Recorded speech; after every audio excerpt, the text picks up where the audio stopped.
ইরানের উপরে আমেরিকার হামলা সম্পূর্ণ অবৈধ, কড়া নিন্দা পুতিন ও শি জিনপিং এর। বললেন আলোচনার নামে ভণ্ডামি করছে ট্রাম্প প্রশাসন। শিগগিরই শেষ হচ্ছে ইরান যুদ্ধ। ট্রাম্পের এই ঘোষণা নিয়ে সন্দেহ কেন?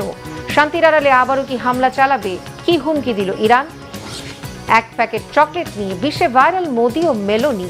তুমুল আলোচনা চলছে নেটিজেনদের মাঝে। চকলেটের নাম নিয়ে কি হয়েছে? আসসালামু আলাইকুম, দেখছিলেন বাংলাভিশন ওয়ার্ল্ড নিউজ হেডলাইন। এবারে বিস্তারিত। ইরানের উপর ও আমেরিকা ইসরায়েলের সেনা হামলার কড়া নিন্দা জানিয়ে একে সম্পূর্ণ অবৈধ হিসেবে উল্লেখ করেছেন রুশ প্রেসিডেন্ট ভ্লাদিমির পুতিন ও চীনের প্রেসিডেন্ট শি জিনপিং। বুধবার যৌথ এক বিবৃতিতে ইরানের ওপর হামলাকে আন্তর্জাতিক আইন এবং আন্তর্জাতিক সম্পর্কের মৌলিক নীতিমালার চরম লঙ্ঘন হিসেবে উল্লেখ করেন দুই নেতা।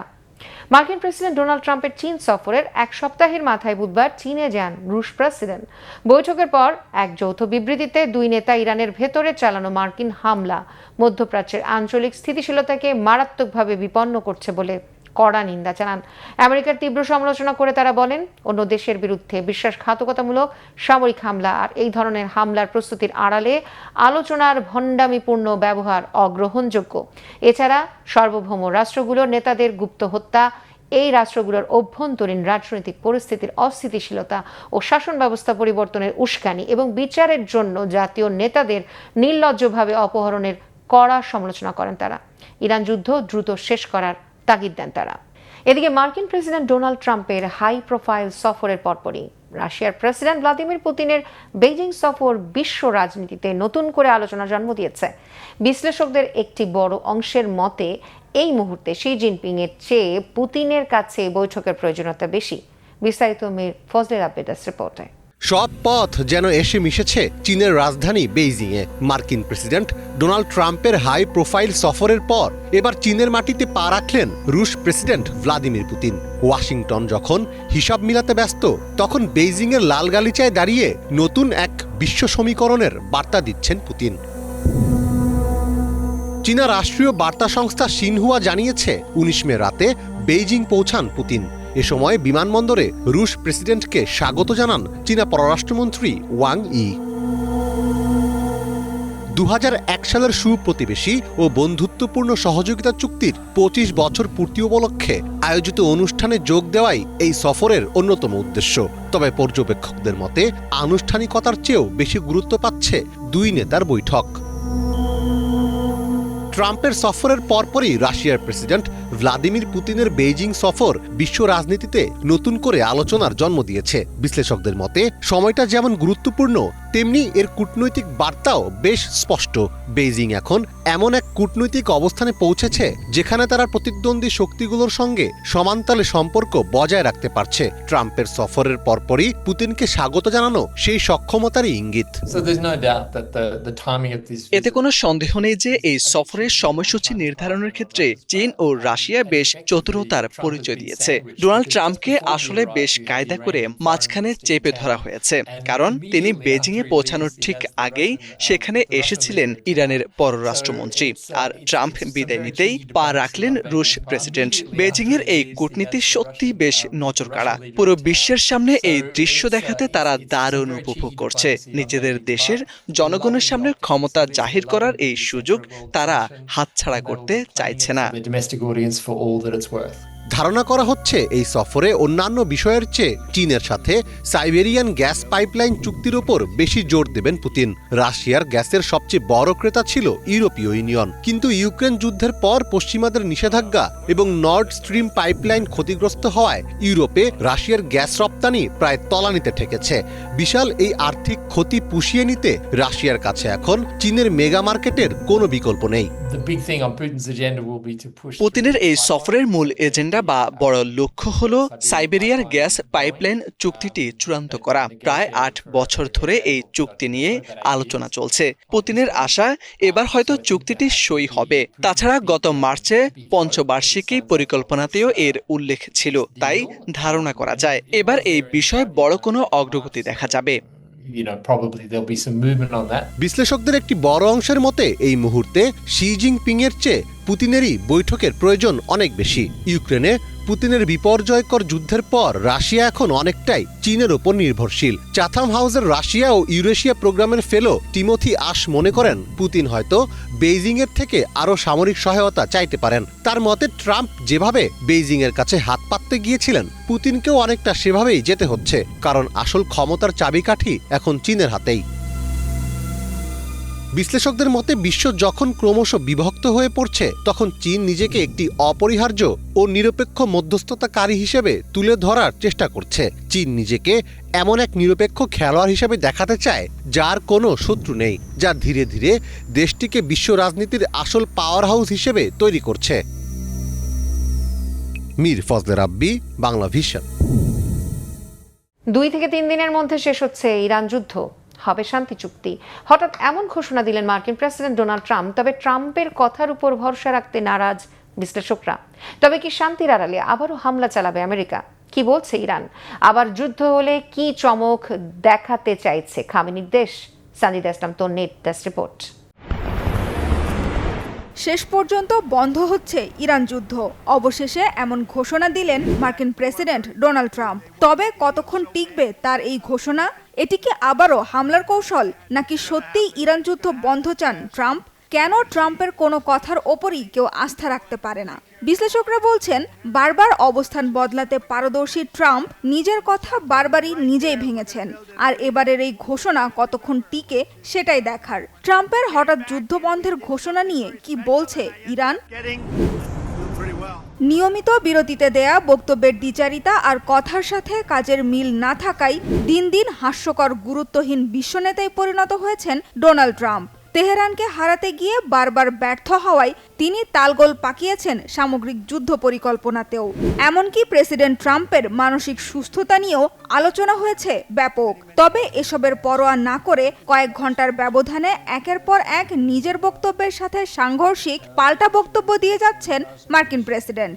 মঙ্গলবার আবারও নতুন করে তেহরানে হামলার পরিকল্পনা থাকলেও সৌদি আরব, কাতার ও সংযুক্ত আরব আমিরাতের অনুরোধে তা বাতিলের দাবি করার একদিন পার হওয়ার আগেই জানালেন শিগগিরই যুদ্ধ শেষ হতে যাচ্ছে। বরাবরের মতো একই দাবি, যুদ্ধ শেষ করতে তার হাতে পায়ে ধরছে ইরান।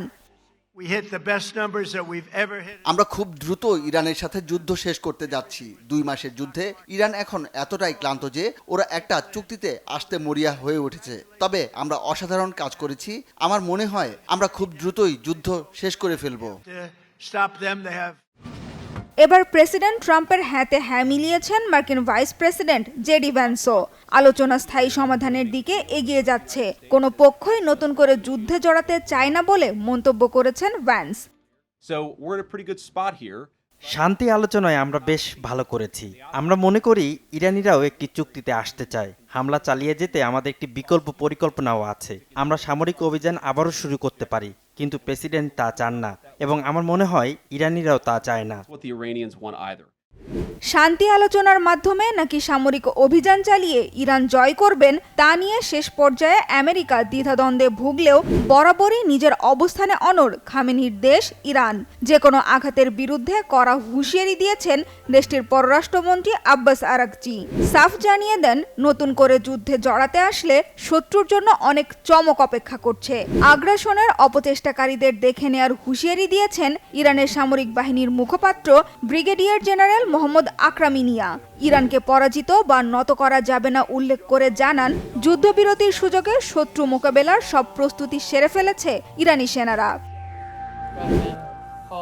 এর আগে প্রেসিডেন্ট ট্রাম্পের যুদ্ধ ক্ষমতায় লাগাম টানতে একটি প্রস্তাব পাশ করেছে মার্কিন কংগ্রেসের উচ্চকক্ষ সিনেট। স্থানীয় সময় মঙ্গলবার সিনেটের ভোটাভুটিতে 50-47 ভোটে পাশ হয়েছে ডোনাল্ড ট্রাম্পের যুদ্ধ ক্ষমতা সীমিত করার প্রস্তাবটি। চূড়ান্ত অনুমোদন পেলে ইরানের বিরুদ্ধে সংঘাত বন্ধ করতে বাধ্য হবেন ট্রাম্প। তবে চূড়ান্ত আইনে পরিণত করতে প্রস্তাবটি কংগ্রেসের নিম্নকক্ষ হাউস অব রিপ্রেজেন্টেটিভ বা প্রতিনিধি পরিষদেও পাশ হতে হবে। প্রস্তাবটি পাশ করতে 2 কক্ষেই 2/3 ভোট দরকার। তবে ধারণা করা হচ্ছে রিপাবলিকান সংখ্যাগরিষ্ঠ প্রতিনিধি পরিষদে প্রস্তাবটি বড় বাধার মুখে পড়তে পারে। সাজিদা ইসলাম তন্নি, বাংলা ভিশন নিউজ ডেস্ক। বিয়ের গাড়িতে বসানো মেশিন গান, গোলাপ হাতে বর কনের পাশেই সামরিক জিপ আর যুদ্ধের স্লোগান। ইরানের রাজধানী তেহরানে এবার দেখা গেল এক ব্যতিক্রমী গণবিয়ের আয়োজন, যেখানে অংশ নেওয়া তরুণ তরুণীরা বলছেন প্রয়োজনে দেশের জন্য অস্ত্র হাতে নেয় জীবন দিতেও প্রস্তুত তারা। ইরানের রাষ্ট্রীয়ভাবে আয়োজন করা এই বিয়েতে কেন যুদ্ধের অস্ত্র, আর কি বার্তা দিতে চাইছে তেহরান? মোর্শেদ আলমের ডেস্ক রিপোর্ট। সাধারণত বিয়ের মঞ্চে থাকে ফুল, আলোকসজ্জা আর হাসি মুখ, কিন্তু ইরানের রাজধানী তেহরানে দেখা গেল সম্পূর্ণ ভিন্ন এক বিয়ের দৃশ্য। বরকনের গানের সামনে লাগানো ভারী মেশিন গান, গোলাপ হাতে নবদম্পতির পাশে দাঁড়িয়ে সামরিক জিপ, আর চারপাশ জুড়ে যুদ্ধের স্লোগান, যেন বিয়ে নয়, যুদ্ধের প্রস্তুতির মঞ্চ। যুক্তরাষ্ট্র ও ইসরায়েলের বিরুদ্ধে যুদ্ধে জীবন উৎসর্গ করতে প্রস্তুত এমন শত শত তরুণ তরুণীকে নিয়ে 18 মে রাতে তেহরানে আয়োজন করা হয় এই রাষ্ট্রীয় গণবিয়ে। রাজধানীর ইমাম হোসেন স্কয়ার সহ বিভিন্ন এলাকায় এই আয়োজন করে ইরান সরকার। রাষ্ট্রীয় টেলিভিশনও সরাসরি সম্প্রচার করা হয় অনুষ্ঠানটি।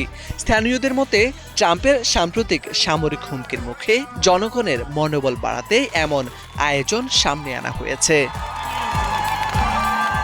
ইরানের রাষ্ট্রীয় এই কর্মসূচির নাম জানফাদা, যার অর্থ আত্মোৎসর্গ। এই কর্মসূচিতে অংশ নেওয়া ব্যক্তিরা যুদ্ধ পরিস্থিতিতে দেশের গুরুত্বপূর্ণ স্থাপনা রক্ষায় মানবঢাল হতেও প্রস্তুত বলে জানিয়েছে ইরানি গণমাধ্যম। এমনকি বিদ্যুৎ কেন্দ্র বা সামরিক স্থাপনায় হামলা হলেও জীবন বাজি রাখার অঙ্গীকার করেছেন অনেকেই। আন্তর্জাতিক সংবাদ মাধ্যমগুলোর প্রকাশিত ছবি ও ভিডিওতে দেখা যায় অনেক বরকনে গোলাপি রঙের সামরিক জিপে চড়ে অনুষ্ঠানে আসছেন। গাড়িগুলোতে বসানো ছিল মেশিন গান, বেলুন আর ফুলে সাজানো মঞ্চের পাশেই রাখা ছিল ক্ষেপণাস্ত্রের প্রতীকী মডেল। পুরো আয়োজনে ছিল যুদ্ধ, আত্মত্যাগ আর রাষ্ট্রীয় প্রচারণার মিশেল।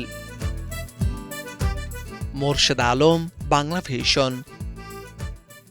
ইরানের সর্বোচ্চ নেতা আয়াতুল্লাহ আলী খামেনিকে হত্যার পর দেশটির সাবেক প্রেসিডেন্ট মাহমুদ আহমেদিনেজাদকে ক্ষমতায় বসানোর পরিকল্পনা করেছিল যুক্তরাষ্ট্র ও ইসরায়েল। নিউ ইয়র্ক টাইমসের এক্সক্লুসিভ এক প্রতিবেদনে এই দাবি উঠে এসেছে। কি ছিল সেই পরিকল্পনা? কেনই বা ইসরায়েল বিরোধী এই নেতাকে বেছে নেওয়া হয়েছিল এমন পরিকল্পনা বাস্তবায়নে? জোরালো হয়ে উঠছে এসব প্রশ্ন। হিজাল জোবায়ের ডেস্ক রিপোর্টে বিস্তারিত। মার্কিন ইসরায়েলি হামলায় ইরানের সর্বোচ্চ নেতা আয়াতুল্লাহ আলী খামেনি নিহত হওয়ার পর ইরানের ভবিষ্যৎ নেতৃত্ব নিয়ে শুরু হয় ব্যাপক জল্পনা। সেই সময় মার্কিন প্রেসিডেন্ট ডোনাল্ড ট্রাম্প বলেছিলেন, যদি ভেতরের কেউ ইরানের ক্ষমতা নিত সেটা সবচেয়ে ভালো হতো। সম্প্রতি নিউ ইয়র্ক টাইমসের এক প্রতিবেদনে এ নিয়ে চাঞ্চল্যকর সব তথ্য উঠে এসেছে। এক্সক্লুসিভ ওই রিপোর্টে তারা জানিয়েছে, যুদ্ধের শুরুতে যুক্তরাষ্ট্র ও ইসরায়েল ইরানের সাবেক প্রেসিডেন্ট মাহমুদ আহমেদিনেজাদকে ক্ষমতায় বসানোর একটি গোপন পরিকল্পনা করেছিল। প্রতিবেদনে বলা হয়েছে, ইসরায়েল বিরোধী ও আমেরিকা বিরোধী অবস্থানের জন্য পরিচিত আহমেদিনেজাদকে এমন পরিকল্পনায় যুক্ত করার বিষয়টি মার্কিন প্রশাসনের অনেকের কাছেই বিস্ময়কর ছিল। মার্কিন কর্মকর্তাদের ভাষ্য অনুসারে ইসরায়েলের তৈরি এই পরিকল্পনা ছিল ইরানের ধর্মতান্ত্রিক সরকার উৎখাতের একটি বৃহত্তর বহুস্তরীয় কৌশলের অংশ। যুদ্ধের প্রথম দিকেই এমন একজন বাস্তববাদী নেতাকে সামনে আনার আলোচনা হয়, যিনি ক্ষমতা নিয়ে দেশটির রাজনৈতিক ও সামরিক পরিস্থিতি সামাল দিতে পারবেন। তবে ট্রাম্প প্রশাসনের ভেতরেই এ নিয়ে তীব্র সংশয় ছিল। অনেক কর্মকর্তা মনে করেছিলেন, আহমেদিনেজাদকে সামনে এনে নতুন নেতৃত্ব গঠনের পরিকল্পনা বাস্তবসম্মত নয় এবং এতে পরিস্থিতি আরও জটিল হতে পারে। মার্কিন কর্মকর্তাদের পাশাপাশি আহমেদিনেজাদের এক সহযোগী নিউ ইয়র্ক টাইমসকে জানিয়েছেন, যুদ্ধের প্রথম দিন তেহরানে তার বাড়িতে ইসরায়েলি হামলা হয়েছিল। ওই হামলায় তিনি আহত হলেও প্রাণে বেঁচে যান। প্রথম দিকে ইরানের কিছু সংবাদ মাধ্যমে তার নিহত হওয়ার খবর ছড়িয়ে পড়ে। পরে সরকারি সূত্র জানায় তিনি জীবিত আছেন, তবে তার কয়েকজন দেহরক্ষী নিহত হয়েছেন। মার্কিন কর্মকর্তাদের দাবি, হামলার উদ্দেশ্য ছিল তথাকথিত গৃহবন্দিত্ব থেকে আহমেদিনেজাদকে মুক্ত করা। তবে হামলার পর তিনি শাসন পরিবর্তনের পরিকল্পনা নিয়ে হতাশ হয়ে পড়েন। এরপর থেকে কার্যত জনসমক্ষে আসা বন্ধ করে দেন। বর্তমানে তিনি কোথায় আছেন তা নিয়ে স্পষ্ট কোনো তথ্য নেই। 2005 থেকে 2013 সাল পর্যন্ত ইরানের প্রেসিডেন্ট ছিলেন আহমেদিনেজাদ। ক্ষমতায় থাকাকালে তিনি বারবার ইসরায়েলকে মানচিত্র থেকে মুছে ফেলার আহ্বান জানান এবং ইরানের পারমাণবিক কর্মসূচির জোরালো সমর্থক ছিলেন। তার শাসনামলেই ইরান দ্রুত ইউরেনিয়াম সমৃদ্ধকরণ কার্যক্রম এগিয়ে নেয়। তবে ক্ষমতা ছাড়ার পর ধীরে ধীরে তিনি দেশটির শাসক গোষ্ঠীর সমালোচকে পরিণত হন। বিশেষ করে আয়াতুল্লাহ আলী খামেনির সঙ্গে তার দূরত্ব বাড়তে থাকে। দুর্নীতি, অদক্ষতা এবং ব্যর্থ শাসনের অভিযোগ তুলে তিনি ইরানের উচ্চ পর্যায়ের কর্মকর্তাদের প্রকাশ্যে সমালোচনা করেন। পরে তাকে একাধিকবার প্রেসিডেন্ট নির্বাচনে অযোগ্য ঘোষণা করা হয় এবং তার ঘনিষ্ঠ সহযোগীদের অনেককে গ্রেপ্তার করা হয়। অনেকের বিরুদ্ধে পশ্চিমা দেশ, এমনকি ইসরায়েলি গোয়েন্দা সংস্থার সঙ্গে যোগাযোগের অভিযোগও ওঠে।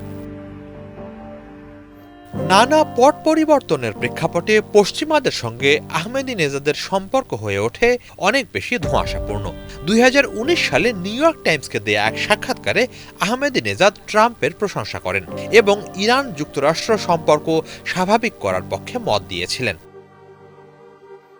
2023 সালে গুয়াতেমালা এবং 2024 ও 2025 সালে তার হাঙ্গেরি সফর নিয়েও নানান জল্পনা তৈরি হয়। হাঙ্গেরির প্রধানমন্ত্রী ভিক্টর অরবানের সঙ্গে ইসরায়েলি প্রধানমন্ত্রী বেনিয়ামিন নেতানিয়াহুর ঘনিষ্ঠ সম্পর্ক থাকায় এসব সফর বিশেষভাবে আলোচনায় আসে। গত জুনে আহমেদিনেজাদের বুদাপেস্ট সফর শেষে ইরানে ফেরার কয়েকদিন পরেই যুদ্ধ শুরু হয়। এরপর থেকে আহমেদিনেজাদ কার্যত আড়ালে চলে যান। সামাজিক যোগাযোগ মাধ্যমে সীমিত কয়েকটি বার্তা দেয়া ছাড়া তাকে আর প্রকাশ্যে দেখা যায়নি। তার নীরবতা ও রহস্যজনক অবস্থান ইরানের রাজনৈতিক অঙ্গনেও নতুন করে নানান প্রশ্ন তৈরি করেছে। হিজল জোবায়ের, বাংলা ভিশন। এক প্যাকেট চকলেট ঘিরেও বিশ্বে এখন ভাইরাল ভারতের প্রধানমন্ত্রী নরেন্দ্র মোদী ও ইতালির প্রধানমন্ত্রী জর্জিয়া মেলোনি। ইতালির প্রধানমন্ত্রীকে চকলেট উপহার দিয়ে আবারও আলোচনায় মোদী। চকলেটের নাম নিয়েও চলছে তুমুল আলোচনা, হাস্যরস। কি বলছেন নেটিজেনরা? মোর্শেদ আলমের আরেকটি ডেস্ক রিপোর্ট। ভারতের প্রধানমন্ত্রী নরেন্দ্র মোদীর দেওয়া চকলেট দেখেই হাসিতে মেতেছেন ইতালির প্রধানমন্ত্রী জর্জিয়া মেলোনি। কারণ চকলেটটির প্যাকেটটির নাম মেলোডি। মূলত মেলোনি ও মোদীর পদবীর অংশ মিলিয়ে নেটিজেনরা অনেক আগে তাদের নাম দিয়েছিল মেলোডি। দুজনের বন্ধুত্বপূর্ণ মুহূর্তগুলো নিয়ে বহু বছর ধরেই মিম বানাচ্ছেন নেটিজেনরা। এবার সেই ভাইরাল নামকে যেন নিজেরাই বাস্তবে রূপ দিলেন দুই নেতা। Prime Minister Modi brought us a gift, a very, very good toffee. Meloni অবশ্য নিজেই সামাজিক যোগাযোগ মাধ্যমে একটি ভিডিও পোস্ট দিয়ে মজা করে বলেন, প্রধানমন্ত্রী মোদী আমাদের জন্য দারুণ কিছু মেলোডি চকলেট এনেছেন। এরপর অট্টহাসিতে মেতে উঠতে দেখা যায় দুজনকে। সেই ভিডিওটি এরই মধ্যে ভাইরাল হয় সামাজিক যোগাযোগ মাধ্যমে। 19 মে সন্ধ্যায় আনুষ্ঠানিক বৈঠকের আগে রোমের ঐতিহাসিক কলোসিয়ামও ঘুরে দেখেন মেলোনি ও মোদি। সেখানেও দুজনের ছবি সামাজিক যোগাযোগ মাধ্যমে বেশ ভাইরাল হয়। তবে কূটনীতির চেয়ে এবার বেশি আলোচনায় চকলেটের প্যাকেটটির কেমিস্ট্রি আর দুজনের ছবি। ভারতসহ বিশ্বের বিভিন্ন দেশের নেটিজেনরা মেলোনির পোস্টে মজার ছলে বিভিন্ন কমেন্ট করে লিখেছেন, আপনারা দুজন আবার ইন্টারনেট কাঁপিয়ে দেওয়ার সিদ্ধান্ত নিলেন। আরেকজন লিখেছেন, মোদি বোধহয় এই ভিডিও পোস্ট করতে বলেছে, নয়তো রাগ করবে। আরেকজন লিখেছেন, এই পোস্টের পর মেলোডি চকলেট স্টক আউট হয়ে গেছে। জানা গেছে পার্লে প্রোডাক্টসের তৈরি ক্যারামেল ও চকলেটের মিশ্রণের এই মেলোডি চকলেটটি ভারতের অন্যতম জনপ্রিয় ব্র্যান্ড। সামাজিক যোগাযোগ মাধ্যমের এই মাতামাতির পেছনে সফরটির যথেষ্ট কূটনৈতিক গুরুত্ব রয়েছে। দুই নেতার দ্বিপাক্ষিক বৈঠকে ভারত ও ইতালির মধ্যে বাণিজ্য, প্রতিরক্ষা, সামুদ্রিক নিরাপত্তা, কানেক্টিভিটি এবং কৌশলগত খাতগুলোতে সহযোগিতা আরও জোরদার হবে বলে আশা করা হচ্ছে। মোর্শেদ আলম, বাংলা ভিশন। শীর্ষ নেতা সহ কমপক্ষে 175 জন আইএস জঙ্গিকে হত্যার দাবি করেছে নাইজেরিয়া। এক্ষেত্রে সার্বিক সহায়তা দিয়েছে মার্কিন সামরিক বাহিনী। নাইজেরিয়ার সরকারি বিবৃতিতে জানানো হয়েছে, দেশটির উত্তর পূর্বাঞ্চলে গত কয়েকদিন আকাশ ও স্থলপথে মার্কিন বাহিনীকে সাথে নিয়ে যৌথ অভিযান চালিয়েছে সেনাবাহিনী। মূলত বোর্নো রাজ্যের মেতেলে গ্রামে এই অভিযানে ইসলামিক স্টেট বা আইএস জঙ্গি গোষ্ঠীর second in command Abu Bilal al Minuki ছাড়াও বেশ কয়েকজন শীর্ষ নেতাকে হত্যার দাবি করেছে নাইজেরিয়ার প্রতিরক্ষা মন্ত্রণালয়। হামলা চালানো হয়েছে জঙ্গিদের নিরাপত্তা চৌকি, অস্ত্রাগার, বিস্ফোরণের মজুদ আর পৃষ্ঠপোষক আর্থিক প্রতিষ্ঠানকে লক্ষ্য করে। বেনো রাজ্যের স্থানীয় জঙ্গি গোষ্ঠী বোকা হারামের পাশাপাশি সম্প্রতি আইএস জঙ্গিদের তাণ্ডবে গত 17 বছরে বাস্তুচ্যুত হয়েছে 20 লাখেরও বেশি মানুষ। খ্রিস্টান ধর্মাবলম্বীদের উপর হত্যা নির্যাতনের অভিযোগ। গত বছরের নভেম্বরেই নাইজেরিয়ার জঙ্গি দমন অভিযান শুরু হুঁশিয়ারি দিয়েছিলেন মার্কিন প্রেসিডেন্ট ডোনাল্ড ট্রাম্প। একাধিক গবেষণা প্রতিষ্ঠান জানিয়েছে ব্যাপক অভিযানে মধ্যপ্রাচ্য থেকে পিছু হটার পর চলতি বছরের প্রথম 3 মাসে আইএস জঙ্গিদের 86% আফ্রিকায় ঘাঁটি গেড়েছে। 2 সপ্তাহ পর হাসপাতালে জ্ঞান ফিরতেই নিজের শরীরে কোনো কাপড় খুঁজে পাননি। ডাইপার পরানো, পুরো শরীর পলিথিনে মোড়ানো অবস্থায় পড়েছিল। প্রাণঘাতী ভাইরাসজনিত রোগ ইবোলায় আক্রান্ত হয়ে মৃত্যুর দুয়ার থেকে ফিরে আসা উগান্ডার এক নারী সেই ভয়াবহ স্মৃতি আবারও সামনে এসেছে নতুন প্রাদুর্ভাবের খবরে। কিভাবে মৃত্যুকে হারিয়ে ফিরলেন, এখন কেন আতঙ্কে কাঁপছে উগান্ডা, তবে কি আবারও ছড়িয়ে পড়বে ইবোলা ভাইরাস? মোর্শেদ আলমের ডেস্ক রিপোর্ট। হাসপাতালে জ্ঞান ফিরতে নিজের শরীরে কোনো কাপড় খুঁজে পাননি। ডায়াপার পরানো, পুরো শরীর পলিথিনে মোড়ানো, চারপাশে আতঙ্ক আর মৃত্যুর গন্ধ। 2 সপ্তাহ পর চোখ খুলে 34 বছর বয়সী নালুবুয়া সুমাইয়া বুঝতে পারেন অবিশ্বাস্যভাবে তিনি এখনো বেঁচে আছেন, কিন্তু সেই বেঁচে ফেরার স্মৃতি আজও যেন এক দুঃস্বপ্ন। উগান্ডার মধ্যাঞ্চলের মোবেন্দে জেলার 4 সন্তানের মা সুমাইয়া 2022 সালের ভয়াবহ ইবোলা প্রাদুর্ভাবের সময় আক্রান্ত হয়েছিলেন। চিকিৎসাধীন অবস্থায় কয়েকদিনের জন্য জ্ঞান হারিয়ে ফেলেন। পরে জ্ঞান ফিরলে নিজেকে দেখেন হাসপাতালের একটি কক্ষে, যেখানে তাকে সংক্রমণ ঠেকাতে বিশেষভাবে আলাদা করে রাখা হয়েছিল। 2 সপ্তাহ পর বুঝতে পারলাম আমি হাসপাতালে আছি। দেখি আমি নগ্ন অবস্থায় ডায়াপার পরে আছি, পুরো শরীর পলিথিনে মোড়ানো। তবে সরকার আমাদের কাপড় আর বিছানার চাদর দিয়েছিল, হয়তো আমাদের ভালোর জন্যই এই পদক্ষেপ নিয়েছিল। তবে আমার কাছে তখন খুবই খারাপ লেগেছিল। সম্প্রতি উগান্ডায় আবারও নতুন করে ইবোলার আক্রমণ ধরা পড়েছে। ইতিমধ্যে কয়েকজনের আক্রান্ত হওয়ার পাশাপাশি একজনের মৃত্যুর খবরও নিশ্চিত করেছে কর্তৃপক্ষ। ফলে দেশজুড়ে সর্বোচ্চ সতর্কতা জারি করা হয়েছে। নতুন প্রাদুর্ভাবের খবর শুনে পুরনো ভয়াবহ স্মৃতি আবারও ফিরে এসেছে বলে জানান সুমাইয়া। ইবোলা থেকে বেঁচে ফেরার পরও তার জীবন সহজ ছিল না। সমাজে অবহেলা, মানুষের ভয় আর আর্থিক সংকট তাকে দীর্ঘদিন ভুগিয়েছিল। নতুন করে ইবোলা প্রাদুর্ভাবের খবরে আমি কষ্ট পাচ্ছি। আমাকে ভাবাচ্ছে ভয়াবহ সেই স্মৃতি। এটি অত্যন্ত যন্ত্রণাদায়ক এবং প্রাণঘাতী। সরকারি নির্দেশনা মেনে চলুন। আমি আক্রান্ত হওয়াতে বুঝেছি এটা কতটা কষ্টের। তখন অনেকে সাহায্য করেছেন। সেই টাকা দিয়ে এখন ছোট্ট এই ব্যবসাটি শুরু করি। বিশ্ব স্বাস্থ্য সংস্থা সতর্ক করে বলছে, এই ভাইরাসে আক্রান্ত ব্যক্তির মৃত্যুও হতে পারে। এটি খুব দ্রুত মানুষ থেকে মানুষে ছড়ায়, স্তন্যপায়ী প্রাণীদের মধ্যেও ছড়ায়। সম্প্রতি এটি কঙ্গো ও উগান্ডায় ব্যাপক হারে ছড়িয়ে পড়ায় আন্তর্জাতিক জরুরি অবস্থা ঘোষণা করেছে বিশ্ব স্বাস্থ্য সংস্থা। তবে বাজারে এখনো এই রোগের কোনো অনুমোদিত টিকা নেই। এই ইবোলা ভাইরাস যাতে অন্য কোনো দেশে না ছড়ায়, সেজন্য উগান্ডা ও কঙ্গো সীমান্তে নানা বিধিনিষেধ আরোপ সহ কঠোর নিয়ম মানা হচ্ছে। স্বাস্থ্য কর্মকর্তারা জানান, ইবোলা ভাইরাস শরীরে প্রবেশের 2 থেকে 21 দিনের মধ্যে লক্ষণ দেখা দেয়। প্রথম দিকে হঠাৎ তীব্র জ্বর, ক্লান্তি, শরীরের বিভিন্ন জায়গায় ব্যথা হয়। পরবর্তীতে বমি, ডায়রিয়া, চামড়ায় ফুসকুড়ি এবং লিভার ও কিডনির কার্যক্ষমতাও কমে যেতে পারে। মোর্শেদ আলম, বাংলা ভিশন। এই ছিল আজকের মতো। ধন্যবাদ এতক্ষণ সাথে থাকার জন্য।